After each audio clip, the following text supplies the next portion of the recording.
Selamat siang semuanya teman-teman. Pertama, saya ingin berterima kasih kepada kalian semua sudah menyisipkan waktunya untuk mendengarkan saya di sini. Nah, saya di sini ada mau menyampaikan sedikit hal saja.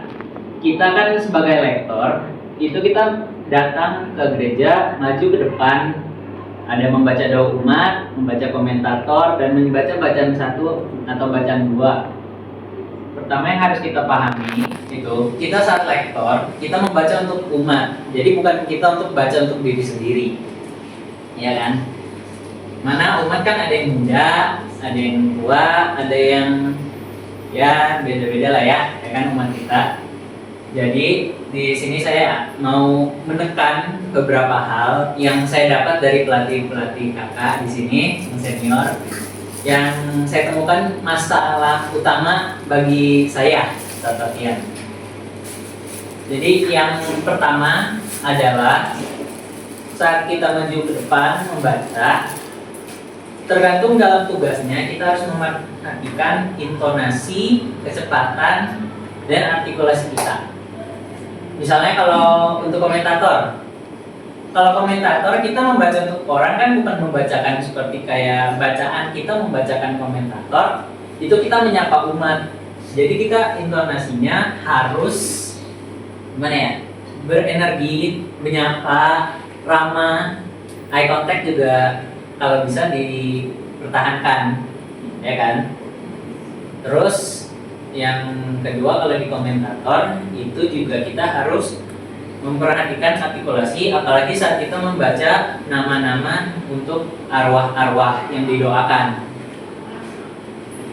Terus kalau misalkan untuk bacaan itu kan ada yang bagian tergantung kitabnya dapat isinya apa, itu kita bisa membaca cuman kayak semacam pengumuman, jadi nggak ada dialognya sama sekali. Itu kalau saat kita maju ke depan juga harus dibedakan yang mana dialog, yang mana pengumuman. Kalau dari kakak pelatih saya yang saya dapat, kalau maju, kalau bukan dialog, suara kita haluskan. Gitu.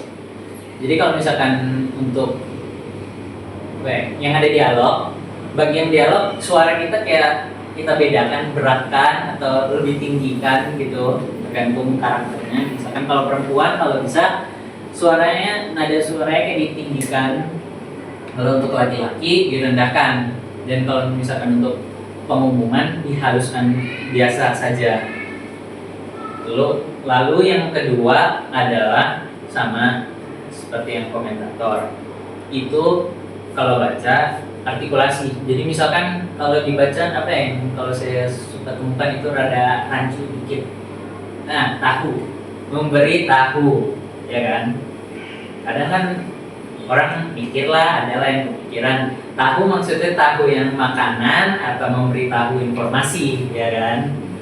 Nah itu yang menjadi yang ingin saya tekankan dari kakak-kakak pelatih saya.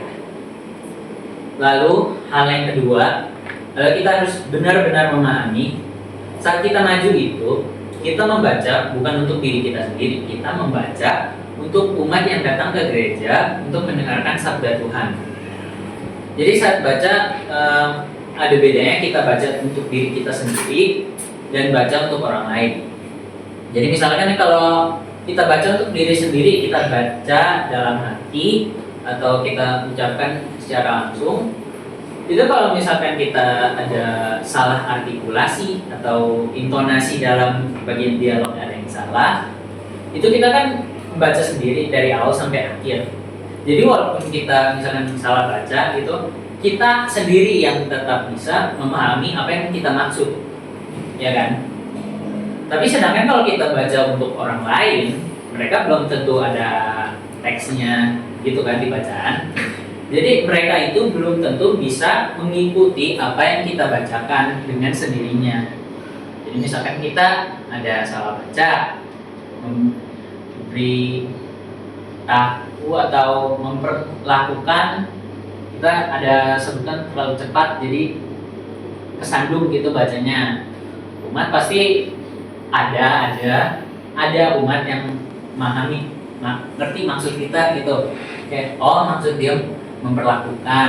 Cuman kan kalau yang lagi nggak fokus gitu, nggak mendengar, berarti dia mikir dong itu tadi dia mau apa ya, apa ya kan. Jadi itu kita harus memperhatikan apa yang kita bacakan, dan saat membacakan untuk orang lain pokoknya utamanya itu yang saya rasa, satu, bacanya jangan terlalu cepat tapi jangan terlalu lambat. Umat ada yang muda, ada yang tua. Kalau yang muda, kalau kita baca yang cepat gitu, mereka mungkin masih bisa mengikuti, ya kan? Tapi kalau untuk yang sudah tua, umur lansia gitu, gimana? Ya kan? Fokusnya kan ada hilang beberapa orang yang lansia juga, beberapa yang masih ada yang sehat, masih bisa mengikuti. Cuman kasihan sama yang sudah kurang fit, jadi baca boleh cepat tapi jangan terlalu cepat sampai kita ingat lah. Pokoknya umat ada yang lansia, ada yang muda, ya kan. Ya kurang lebih ya itu saja dari saya. Sekali lagi terima kasih atas teman-teman semua sudah menyisipkan waktunya sebentar untuk mendengarkan apa yang saya rasa menjadi bahan utama atau hal-hal yang harus kita perhatikan dalam kedepannya. Kita semua bertugas sebagai lektor. Saya sendiri kan juga masih angkatan baru ya, saya masih belajar dari kakak-kakak lektor kita. Jadi semoga apa yang saya sampaikan bisa diingat bagi seangkatan saya, dan semoga kita kedepannya sebagai lektor semakin melayani umat dengan sepenuh hati, dengan lancar, dan dalam nama Tuhan Yesus terima kasih semuanya.